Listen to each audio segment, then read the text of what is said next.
They'd set aside roughly an hour or so. Okay.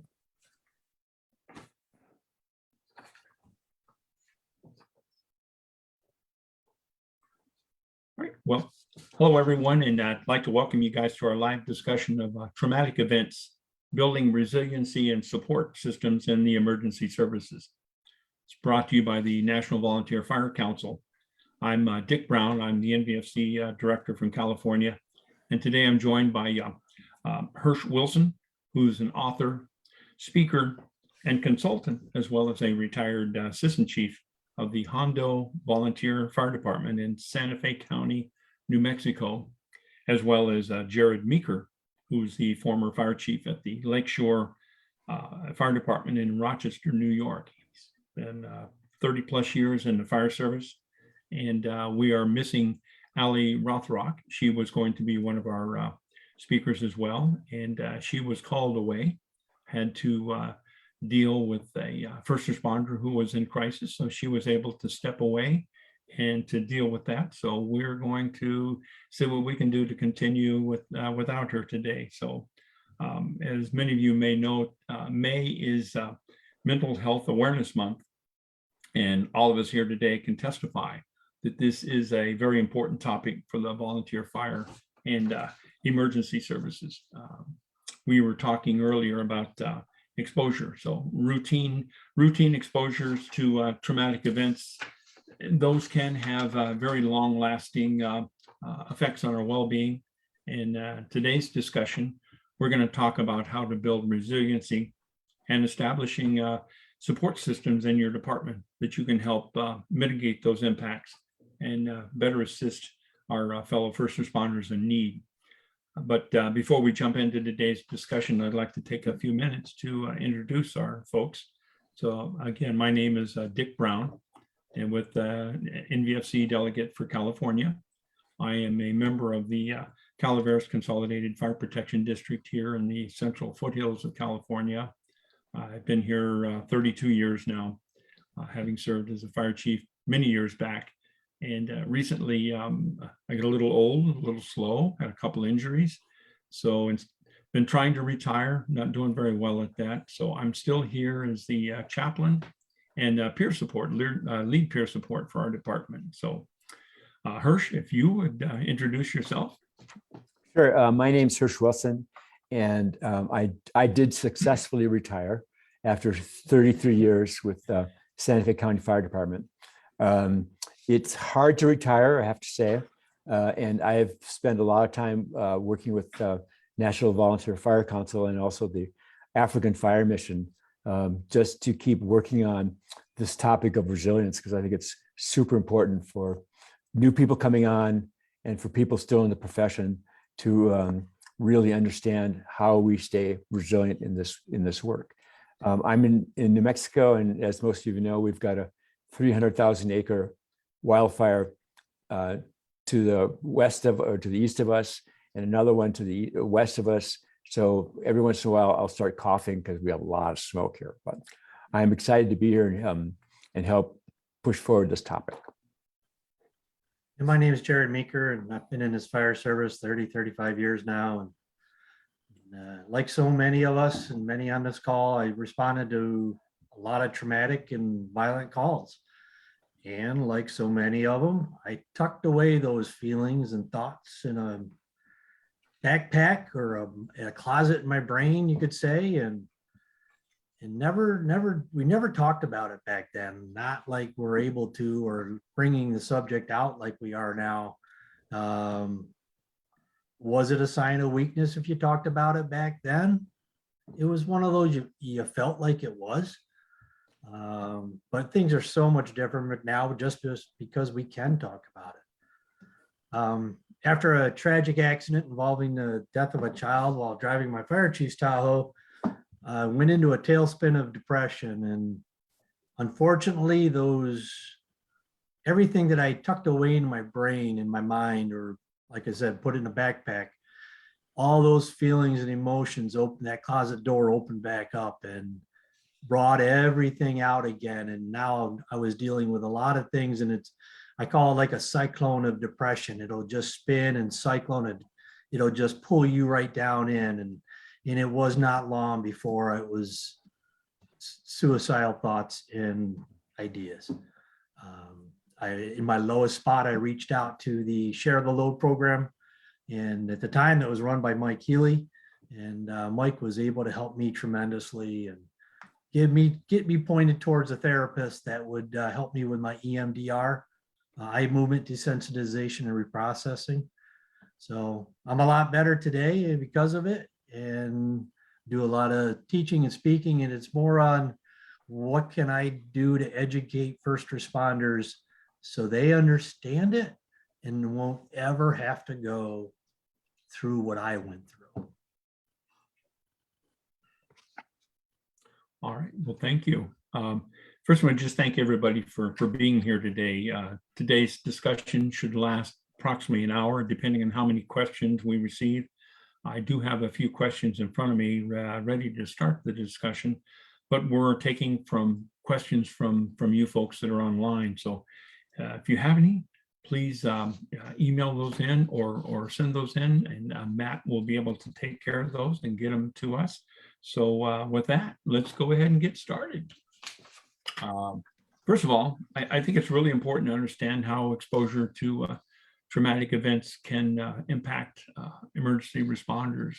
You've heard Jared and Hersch, myself. We have talked about, we spoke earlier before we went live and kind of shared some things that we have in common. We have been around a while.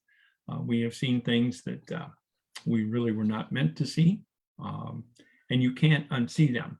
So sometimes the most benign thing can have an effect on you, and you don't even realize it until it's too late. So, so what are some of the traumatic events emergency responders might experience, and how can they impact their well-being, both in the short term and, more importantly, in the long term? What are your thoughts on that, Jared or Hersch? Go ahead, Jared. I just want people to understand that they need to realize it is all around them. You as a first responder, whether you're fire, EMS, or law enforcement, we can't continually respond to these violent and traumatic calls and think that it will not affect you. And even though it'll affect you over time or period, we got talking about how it affects you either physically, emotionally, or mentally. There's a lot of times where you don't realize it within yourself that you are suffering from physically, emotionally, or mentally, that it truly is affecting you. So the easiest analogy I like to say is the three of us, Hersch and Dick and I, can be on a call. Let's say it's a traumatic call of a child struck on a bicycle, still trapped underneath the vehicle.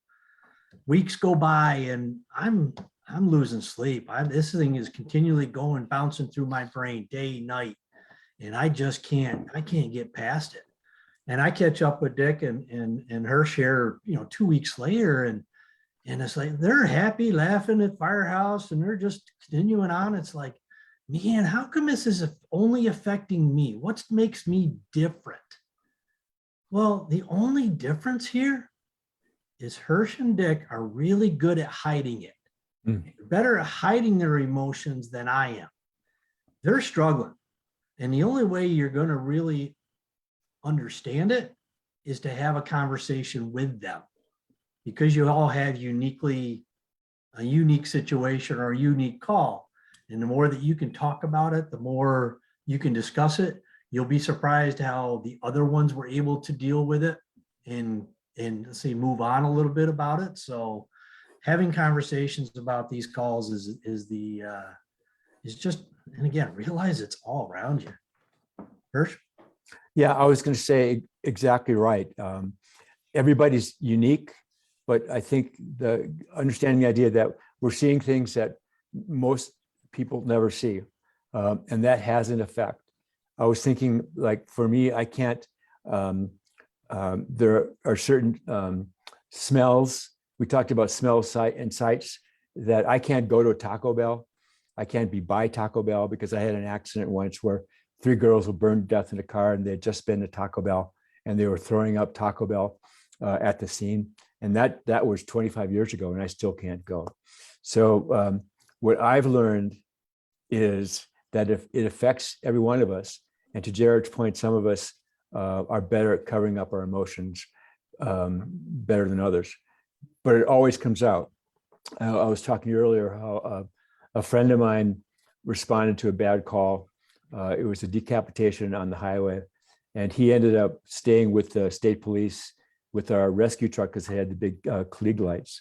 And this is one of the best firefighters I know. Tough, strong, great firefighter.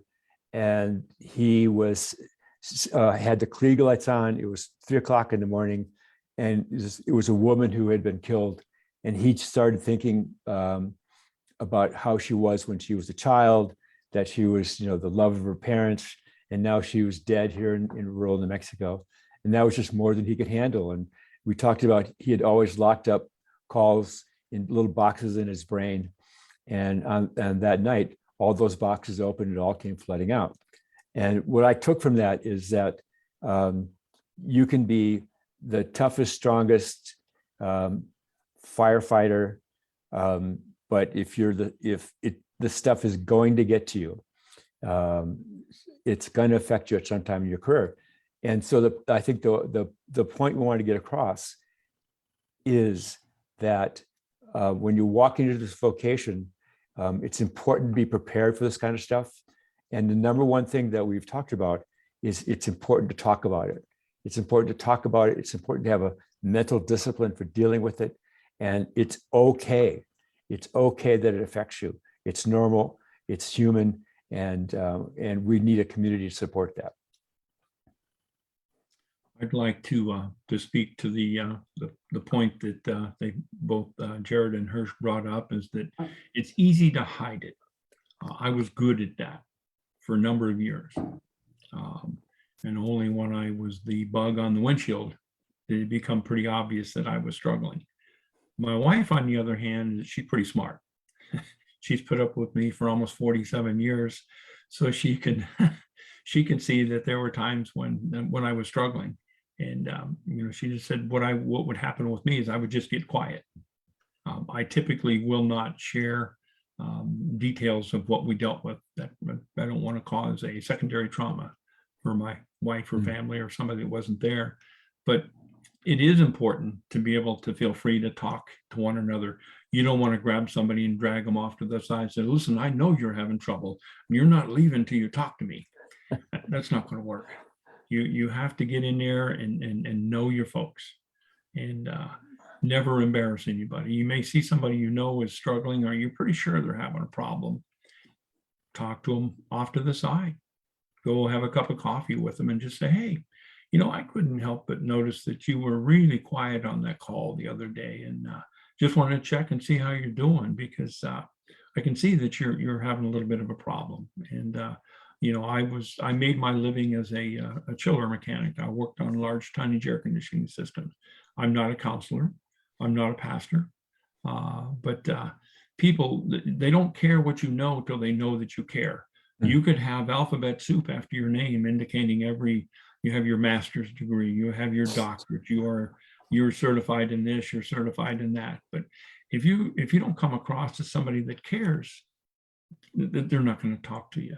So I think it's really critical that we change the culture in the fire station, and that we pay attention to what's going on to our folks, because there's, after the fact, when there's a suicide, and after the fact you're looking at things and going like, oh my gosh, I saw that and I didn't think anything of it.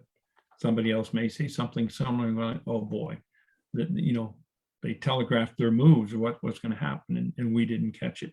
So you really need to realize that traumatic events, they're going to have effect on first responders. So let's talk about some of the solutions. And one of those I think you'd like to start with is resiliency. What does resiliency mean to you, and what do you think are some of the ways that we can be prepared, better prepared to cope with difficult calls that we receive?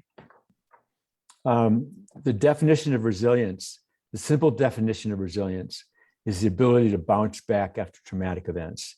It's the ability to come back to a healthy state after trauma, whether it's primary trauma or secondary trauma. And so there's a ton of research on resilience. And I think the kind of 6 factors I can go real quickly are: 1, physical exercise is a number 1 factor of resilient people.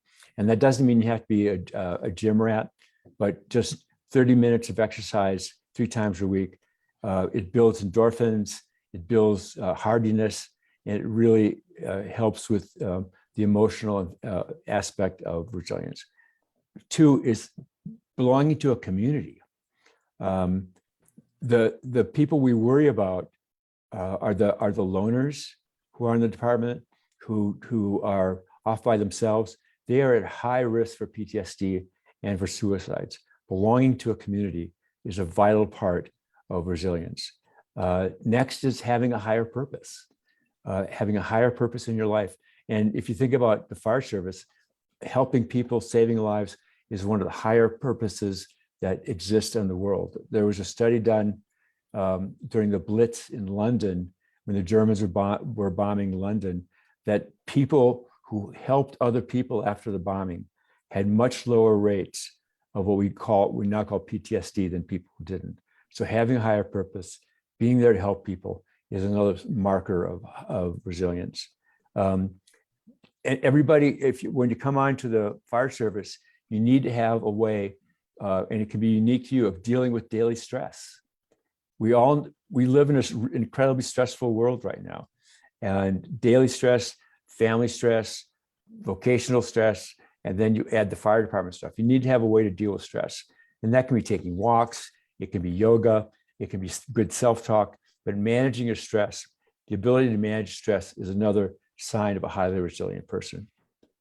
And then the last one I'll just touch on is the ability to reframe events. Our mantra in our department was, "This is not my emergency." When we respond to a traumatic call, something's gone it's a really bad call. What I'm saying to myself after we get the call from the dispatcher, as I'm driving to the scene or to the station, is, "This is not my emergency. This is somebody else's emergency. This is my job," right? And it's the ability to be able to reframe, to rethink events in a way that protects your short-term and long-term health. That's really critical. It's really critical to helping us stay resilient. So the last thing I want to say is that what we mentioned earlier before we got on with everybody is that when you start as a firefighter, everybody yells at you to lift with your legs. I don't know if everybody remembers that, but you always had a captain who would be screaming at you, "Lift your legs, not with your back, so you don't end up with a back injury," which is endemic in the fire department, by the way. And on scenes, everybody's talking when we're lifting a gurney to lift with your legs, not with your backs. And what we need to do now is really reinforcing people on the mental health of this, of checking in with people, of realizing that mental health is a crucial thing that we want to keep through our career. And the only way we do it is by working on our resilience, having that mental discipline, practicing it every day, and looking around, especially as leaders, to make sure that we're checking in with our people, that they're okay. Wow, Jared, that's going to be a tough one to follow up with. Yeah, he touched on all the good points. Let me go. I want to relate it to coping skills, because the coping skills, there's negative and positives. But I also want to relate it to what I call the stress bucket in your mind. See, every one of us has a imaginary, or sometimes it's not, imaginary stress bucket in our mind that gets filled with stressful moments over time. And it just doesn't have to be fire department, EMS, or law enforcement stressors. It's that day-to-day living, work, paying the bills. That damn car broke down again. It's all those stressors that keep adding up in your life. And if sooner or later, if you don't do anything about it, it's going to take that bucket and tip it over. And that's when you start down with that, anxiety, depression, and it keeps going downhill from there. So to take care of that stress bucket that keeps building up in your mind, you need to understand coping skills. And there's two types. There's positive or healthy coping skills, and then there's the negative, which are the unhealthy. And the negatives are turning to drugs, turning to alcohol, infidelity, social withdrawal, gambling. Those are all down that unhealthy side. If you look at positive, like Hersch said, exercise, outdoor activities. You put me in a kayak with a fishing pole, I am stress-free for a couple hours. Helping, just being with your family or your faith, or taking the time to go on vacation, or unplugging and turning off social media, or regularly scheduled meetings with a clinician or a therapist to help you clear your mind. And that's what coping skills is. The best phrase I love to use on this is, what brings joy into your life? What truly brings joy into your life? And that's what you really pinpoint on. What makes me happy? And that's what, if you continually to do those, it will reduce the stressors in your stress bucket. And the second thing I want to touch on is, and it's going to sound crazy, but talk to yourself. When you talk to yourself, when you walk in the door, when you're walking up the stairs, when you're on a walk, when you talk to yourself, you will always, most always, have positive conversations. I'm going to be better today. I can do this today. Those are always positive thoughts when you talk to yourself. When you just listen to yourself, those are where the negative thoughts came in. And you'll continually, I want to say, keep going downhill. But learn that trait of talking to yourself versus listening to yourself. Nick? Absolutely. One of the things that we spoke about before we came online was the developing a habit of journaling. That's been suggested to me a few times by folks. I'm a little bit slow. I have not done that for no reason other than I'm just slow. But there's a lot of value in that. And that's something that I think that be very positive. Now, Hersch, did you see there was a question for you regarding? Yeah. Okay, you got that. Great. Yeah, Okay, I got sure that. if you got that as Yeah. well. Okay, but journaling is something that's really very, very helpful. I think between the three of us, I know Hersch has written some books. I believe, Jared, I believe you said you had, and I'd had somebody had suggested that maybe I should write a book, and I thought, yeah, I don't know that I would be able to do that. I'd have to have a tremendous editor to be able to work with me. But I did write a short piece for fire engineering about a month ago. And interestingly enough, I did get some pretty good responses back from some folks where, I just said, hey, that's what's going on with me. So, to go back to a point that Jared had made earlier, is that sometimes we think, well, it's just me. Everyone else seems to be doing well with this, and I seem to be the guy having a problem. What is wrong with me? Well, it's not you. The other folks maybe are able to, they just put up a better facade. Oh yeah, I'm fine. Well, I don't know what fine looks like, but if you're a first responder, I doubt that you're fine, because oftentimes the communities that we serve in, we live in.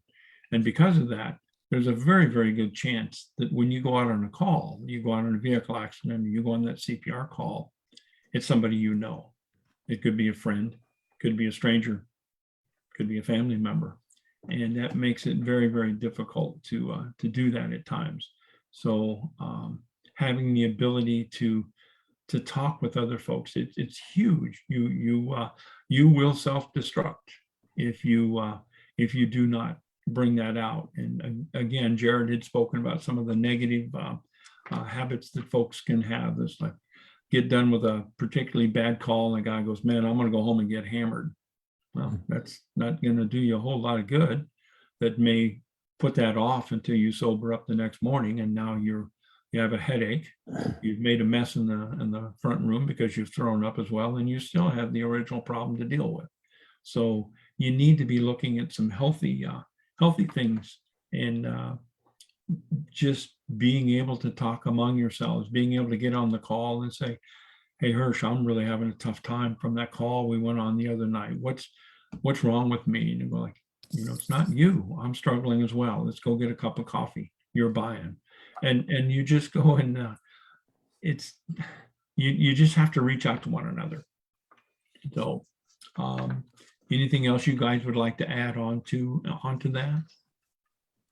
No, I think I think we've hit the main points Okay. about it's not you. You're not messed up. I mean, yeah, we all are messed up. And, All are. let's just admit that. That's a given. That's a given. But it's okay. It's when you're in this vocation, you're going to see bad stuff, and you're going to have a reaction to it, short term and long term. That's normal, whatever normal means, and it's okay to reach out and get help. Remember, everybody, normal is just a setting on a dryer. Right. Like that. Right. Now let's look into the importance of having support systems and how we can create these both with our individual network and then also through the department. I guess the way I look at this one is this: let's say I responded this afternoon to a motor vehicle accident, and it really, really, I don't know, starts to mess with me, and I come home and I'm, just out mowing the lawn, run into my neighbor, and hey, how's your day? And it's, well, I had a bad day. I had this call, and he's like, wow, I don't understand how you guys can do this. So I guess what I'm relating it is, you really can't have a conversation with the guy down the street or the next door neighbor when you're struggling. There's a lot of times you can't have that conversation with your spouse or partner because they don't follow those footsteps of a first responder. That's where I feel peer support works the best. It's a good outlet. In departments, many departments will say, I don't have a peer support system. I went back and I talked about it earlier where, the three of us went on a call and the other two are hiding it better than I am. Have a conversation with those people, because that's your best peer support is within your own departments, having somebody that you can rely on to have a conversation confidentially that you can lean on and help. Maybe you've been in the service longer than we have, that you can rely on, you can lean on, that maybe has been through a little bit more.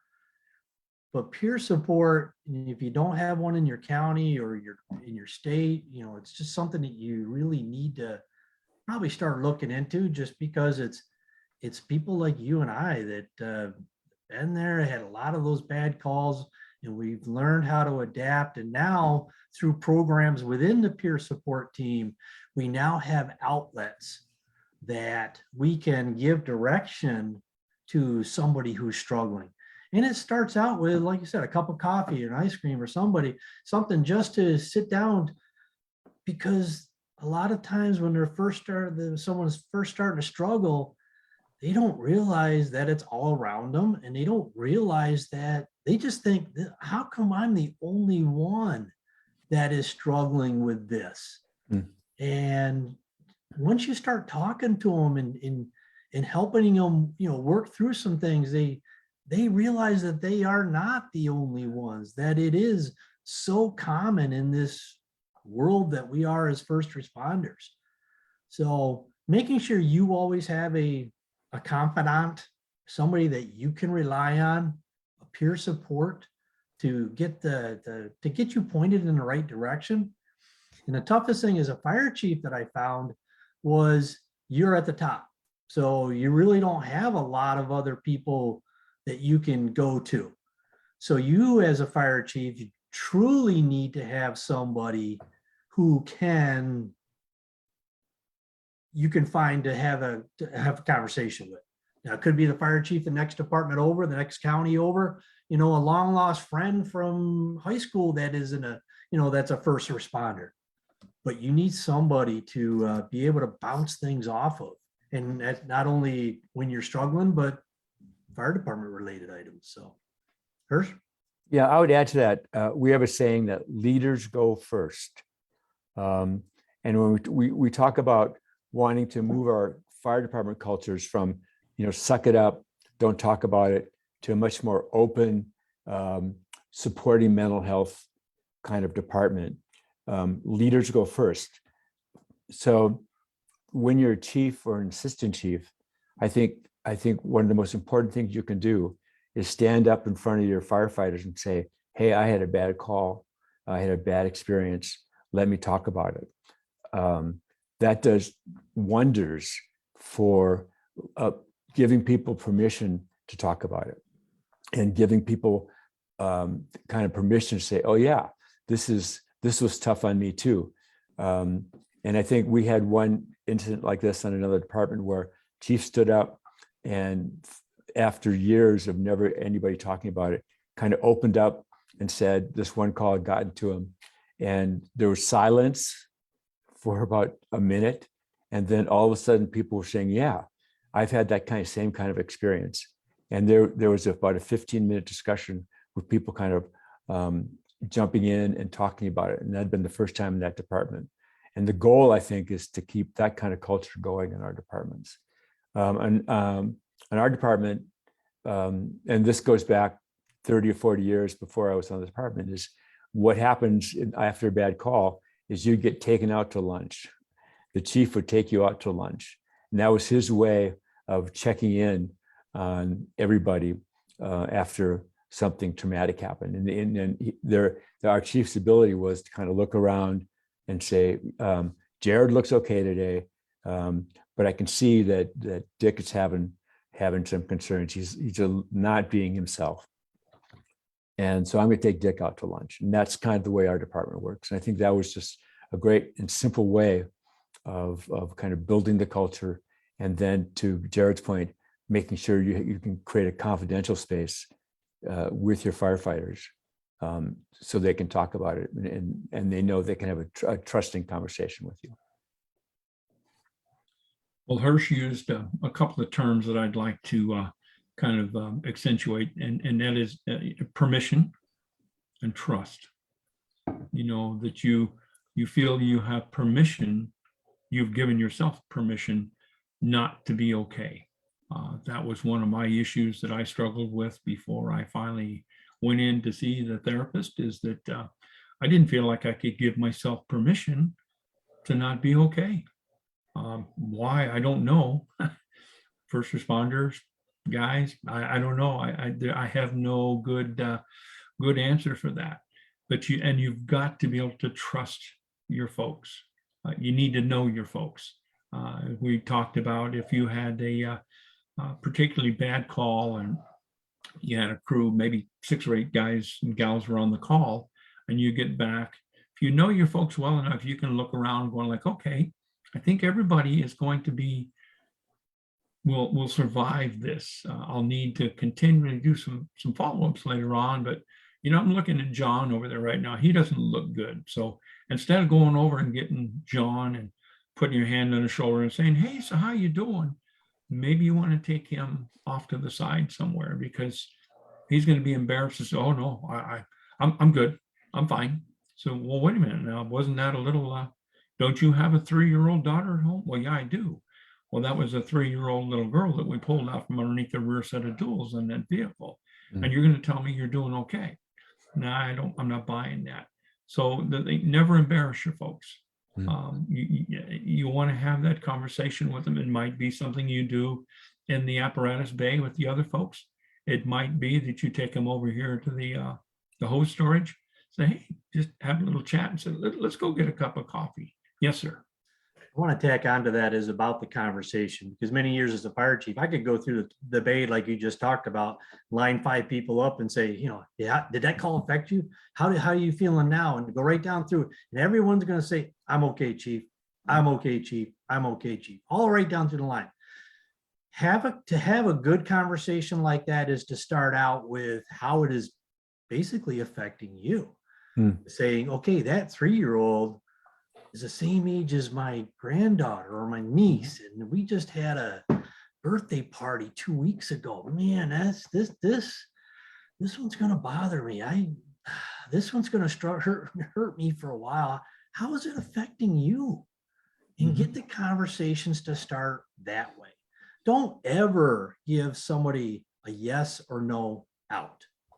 Yeah. Right. Yeah. You give them a closed question like that, yes or no. Is no, we're not going to do that. You need to go a little deeper in there. But the key phrase, a key component with peer support is peers. I'm involved with a local hospital as one of the chaplains, and we have established a local peer support team in the hospital. Corporate has an employee assistance program. So if somebody has an issue, they can call an 800 number. They'll usually get a recording, and hopefully within a week, somebody will call them back. That's not peer support. That's checking the box. And I'm not knocking that. They usually have a pretty good budget to be able to affect things and maybe make some changes, get you in front of a therapist, cover workman's comp or whatever it may be. But peer support is firefighters helping firefighters. You can get in there and I like what Jared had said, instead of coming in and saying, hey, has this affected any of you guys? You go in there and throw yourself under the bus like, wow, I'm going to have a really tough time because my granddaughter's 3 years old, and this little girl reminded me so much of her. Does anyone else have anything similar to that? And more than likely, they're gonna say, yeah, I think I'm gonna have a little problem with that. And so let's just go and let's go down here and just sit out there in the river. You may just go out there and sit in the bench alongside the lake out there and just watch ducks. Not saying anything. You're just there. It's a presence. It's as a chaplain, a lot of what I do is just a ministry of presence. Sometimes I'll talk. Yeah. Most of the time, you're just there. They just know that, okay, I'm having a struggle, but I have somebody I know that I can trust. I can go to this person, whether he's the chief, the new guy, your neighbor, preferably another first responder, because if you're not involved in this world, you're not going to understand it. But you can go to somebody else and talk with them and say, okay, I need some help. I was thinking, just to build on that, we had a call. So we're a mixed department of career and volunteers. And then we also interface a lot with the city, which is all career. So we had a head-on, both cars caught on fire, both drivers were burned to death before anybody could do anything. So, and this is about the special responsibility of a volunteer chief or volunteer officers. The career folks, they go back to their crew quarters and they talk about it. They have access to peer counseling. They have access to counselors through their contracts. The volunteers, we just went home, right? We put the equipment away and went home. So volunteers are, I think, much more, it is tougher to be a volunteer in those situations than a career firefighter. We're much more vulnerable in that situation. So the volunteer the volunteer chiefs, the volunteer officers have really got to do a good job of on a call like that, of checking in with people before they just go home and sit with it. Jared, you're going to jump in? Yeah, because volunteers can go hide. So, like as fire chief of I had a combination department. So my career guys work 24. So every fourth day I could check on those. My volunteers, they could hide. It's like, man, I ain't seen firefighter Johnny in like 3 weeks. I wonder if something's bugging him or something's wrong. 3 weeks is a very long time when you're struggling. Yeah. So exactly. Volunteers can hide. Yeah. Just not come to the firehouse. Exactly. And it's that guy that's been there, or that gal that's been there for maybe a year or two or less, there's a really bad call and they disappear. And unless you have a really good system of checking up with people, you have no idea what's going on with that person. I mean, they I have a had one whole of life. those as a young lieutenant, I think it was, and it was a volunteer. We were volunteer all the time at that time, and we went on a bad motor vehicle accident. I had a young medic riding with me on backwards in the jump seat, and probably off of being an EMT maybe 6 months, and I'm pretty sure he was, he started some type of first aid, and then the paramedic got there, and it was, no, there's nothing you're going to be able to do for this, and I'm pretty sure he helped the paramedic put a blanket over the deceased, and like you said, it's a quiet, long ride back to the firehouse afterwards, because you're there for a couple hours. You got to light up for the police investigation, and you get back to the firehouse, you put your goods in the locker, and you walk away. You go back, you go home. And that was the last time I saw that young medic on the call. He never came back to the firehouse. So if you don't ever learn, if you only learn one thing from me today, is never let anybody walk away from your department without asking them why. They could be struggling with something. One of the components within ICSF is, you have a debriefing and you have a diffusing. A diffusing typically will take place immediately. And one of the things about as I've gotten older, I've earned different nicknames with some of the younger firefighters down there. Grumpy is one of them at times. We can go on a call where it's pretty obvious that, yeah, we need to talk about this. Well, I need to get home, and I'll just look at them and kind of give them the look and say, that wasn't a request. And, I mean, I don't have any authority to make them go in there. You can lead the horse to water, but you can't make them drink. But it's just, I'll look at them and go, that's not a request. You need to get over here. And so far I've had, okay, I'll go. And then you get them engaged in a conversation, and you find out that, well, yeah, you're not the only one struggling with this. So we need to, you just need to watch your folks. You got to be able to take care of them. Now, what do you think, what role does the department leadership play in helping to build resiliency and support systems in the department culture? I would say huge. And I think we know this intuitively, but when you're a leader of first responders on a fire department, that is different than being a leader in any other organization on the planet. It is a special vocation. And, we talked about leaders going first, but leaders are the ones who shape and who can improve a culture. We think about cultures. There's this old joke. It's like, we don't know who invented or who discovered water. We're pretty sure it wasn't a fish, right? Culture is what we swim in. Culture is what tells us what's right and wrong. Culture is what tells us what we can talk about and not talk about. It is around us and pervasive all the time. And the culture is probably the most important training tool we have. And so to the extent that leaders can impact that culture by being open, by being honest, by engaging people in conversation, to Dick's point, by making sure you as a chief know everybody on the department and know what they're good at, know what they're bad at, know where they struggle. All those kinds of things are usually important for a leader to do. It's always, to me, it's always been a conundrum. We are so technically oriented. All our trainings, it's like, how do you vent a roof, right? How do you lay a line? And we will spend hours and hours and hours on that kind of stuff. But we rarely spend our training time, which is the rare time we have to get together, on this mental health stuff, on being open and vulnerable and talking. And this is what's really important. And in 2018, I think, there are more deaths by suicide than there were deaths by the line of duty deaths, right? This is an urgent issue. Mental health is an important issue for us.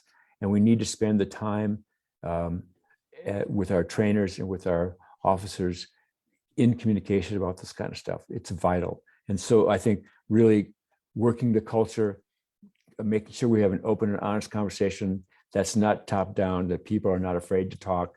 All those kinds of things are really important for leaders to use as tools and to work on. It's not the behavioral health is not a sexy subject. It's not that hands-on, get dirty subject. So it's hard to get firefighters or even officers to sit down and learn more about it. Officers are all about, oh, let's get more incident command or learn the NIM system. And it's all about doing your job well. But leaders need to have the knowledge and understand the difference between burnout, anxiety, depression, and post-traumatic stress. Because when that person comes to you as a captain or even as a fire chief and says, hey, chief, I got a problem. Here's what I'm struggling on. You have to know the differences between the burnout, the anxiety, depression, and traumatic stress. How many departments, volunteer or career, when you sit down to do your interview at the beginning and you learn all about the calls that they go on, all about the family, do any of them actually sit down and say, okay, you're probably going to see some bad things and you're probably going to lose some sleep and you're going to struggle with these things, and yeah, we don't help our people because we don't know what to do. Don't be one of those departments. Learn, take the time to figure out, learn the signs and the symptoms to look for and where to start pointing your people to, through peer support or to get the help that you need to be able to help people when they come to you and say, I'm struggling. You got to be able to help them. Dick? Yeah, I think it starts with the leadership of the department, whether it would include the fire chief as well as your board of directors. If you don't have buy-in from your leadership, you're not going to go anywhere. They can stop you every step of the way. We're very fortunate in our department that our chief, he's a retired career firefighter from over in the San Francisco Bay Area. Just a really down-to-earth guy. Love this guy. He's been a phenomenal chief for our department. And our board, we have nine members on the board. And again, they have been very, very supportive. Like, how can we make it better? So if you have the opposite, if you have a chief or if you have a board that's going to, we don't need that. We don't have money for that. Well, if you've got, there's money somewhere, and it's not necessarily something that's going to cost a lot of money. It could be that you'll get somebody that you identify in there that says, we're going to send this guy to a couple of classes. We're going to get him trained in critical incident stress management. Because my personal opinion is that all firefighters suffer from post-traumatic stress. Now, as to whether it becomes a disorder or an injury, that depends. But I truly believe that if you've been at this long enough, you're going to suffer from post-traumatic stress. You can't help it. You see too much. So having the buy-in of the leadership is critical. And I say with our agency, we're very fortunate with our county. I think there are 11 different districts in our county. They're individual independent districts, and they all pretty much have the same view of taking care of folks. So what I wanted to get in here and touch on some of the resources and tools that are available to us. The National Volunteer Fire Council, if you go to our website at www.nvfc.org, there's on the front page, there are multiple programs listed in there. One of them is called the Share the Load program. And the one nice thing with that is that they have a list of clinicians, I believe, in every state. And even if you're in a state where there may not be one, I'm sure there's something close. And then the Psychologically Health Fire Departments Initiative, that is also on there. Ali, she has her website of the on the job and off. That's www.onthejobandoff.com. And then Hersch has a website as well. So there's just multiple things out there, and I think that we can find resources out there. And there, Diana just put on here as a note, don't forget that chaplains are also willing to lend an ear. I belong to a couple of different chaplain organizations, one a state organization, then a federal, or the Federation of Fire Chaplains, which is nationwide as well as in Canada. And with the Federation, we have chaplains in every state as well as in Canada. So we have the ability to get somebody on your doorstep or make a phone call to you probably within a couple hours. And I've had some folks that kind of get a little nervous about, I don't really want a chaplain. He's going to preach at me. I'm a chaplain, but I'm not going to preach at you. You'd like me to pray with you, I'd be more than willing to do that. If you don't want to, that's fine. That's not why I'm here. I'm here to walk with you and try to get you through something that I have been probably been through myself as well. So I've never tell somebody, oh, I know how you feel, because you have no idea how they feel. I may share with them that I don't know how you feel right now, but I know how I felt when I was in a position you're in right now. And that tends to give you credibility. So it's, and we're getting a couple other comments here. Somebody from Bucks County, Pennsylvania, peer-to-peer support trained. Lost my oldest son, firefighter to PSD. Contributed suicide at the age of 27. I now have PTSD. You know, that is sad to hear that. That's, it's, as I believe Hersch had mentioned earlier, that over the last couple of years, we have had more losses to suicide than we've had to line of duty deaths. And that's, there's just something wrong, you know, because of what we do. It's naturally dangerous. We lose folks every year. Not supposed to happen, but it does.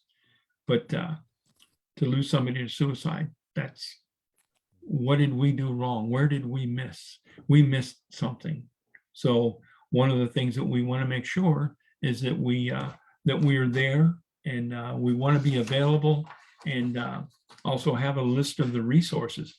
If it's something that you don't know, don't be afraid to say, Hersch, I don't have an answer for that, but I know somebody that does. And Right. Maintain that contact with them. Let them know, hey, I don't know the answer to that, but I know somebody that probably does. So is anything that you gentlemen, yes, okay, Jared. Yeah, I really wished Allie was able to join us, and we all understand it. Her website of On the Job and Off is broken down. It has many different training classes that you're available to take.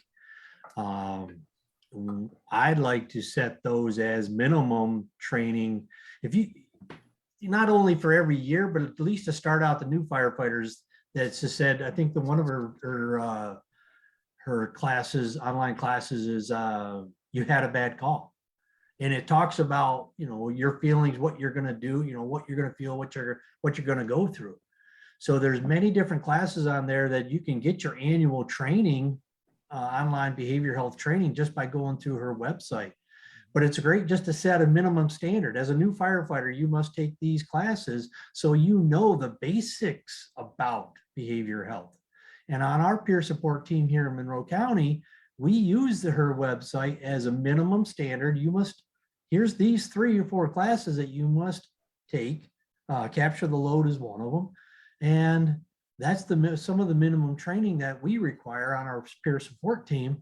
And then once you're already on the website, just keep taking all of our classes, because they are absolutely great. I push the peer support. It works. I've seen it work, you know, a lot. The kids nowadays, they don't want to talk to anybody a lot, but the crisis text line 741-741.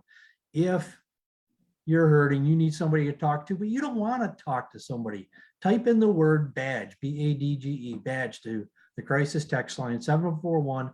741, and that will hook you up with somebody who knows first responders, because we're unique. We're different. We're different individuals. So having a person on the other side of that crisis text line that understands first responders will get you the first few steps are going to be a lot easier. So I would just add on. I think the subtext here is that we are trying to drive change. We're trying to drive change from the fire departments that used to be to a different kind of fire department. And there's this old cliche that the two things firefighters hate are the way things are and change, right? And I think we all have to kind of step up and say, we need to change our departments. We need to become a new kind of department that really takes on behavioral health. And my kind of mission in my post fire department life is to help firefighters get to the end of their career physically and emotionally healthy. And I think that needs to become for officers a priority too, because we need to help our first responders get to the end of their careers as healthy as they possibly can be. Yes. I was looking at one of the comments here from Lisa, and she just commented, said, check on the chaplains too. Well, I can particularly appreciate that one because I crashed last year, and so now I have my chief. I mean, if I get up to go to the bathroom, the chief will follow me like, you okay? So we're getting down to the point now, we're about to run out of time. So I want to just thank everybody for being online today. I'd really like to thank both Hersch and Jared for their contributions, and not just to this, but to their many, many years of contributing to their respective communities. You've truly have made a difference. Sometimes we can see that it's tangible.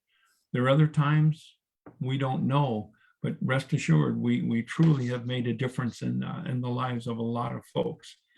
But right now, I'd like to thank the National Volunteer Fire Council for organizing today's discussion.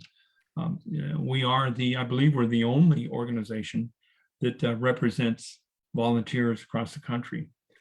We provide resources, training, advocacy, and programs that help the emergency volunteer fire services thrive, both in good times and in bad. So again, on our website, we have multiple resources listed on there, and they would be, they're phenomenal assistance to you. If you're not a member of NVFC, I would encourage you to join. It's $21 a year. That'll be the best $21 you've ever spent. And instead of buying 4 or 5 cups of whatever at Starbucks, join the NVFC. You'll get far more benefit out of there. I'm not no shot against Starbucks, but the NVFC again is a leader, and we do things not just for the volunteer fire service, but it affects the fire service in general. So to that end, I would give 2 thumbs up to the NVFC. They truly care. You have folks from 48 states in our nation right now, 2 that are not represented, but we have the ability to make a difference in the lives of not only the folks that we serve, but for those that serve those that serve. So to that end, I would thank you very much, and continue to make a difference in your respective communities. And Jared and Hersch, thank you guys so much for being part of this, and for Allie as well. I know she would have loved to have been here. I'm sure that she'd have made some great contributions, but she had something more pressing. She had somebody that was in trouble. So she's where boots on the ground. She's taking care of somebody that is in crisis mode right now. So we very grateful for that. So Matt, I'm not sure what to do next. So I've never done one of these before, so hopefully I haven't made too big a mess.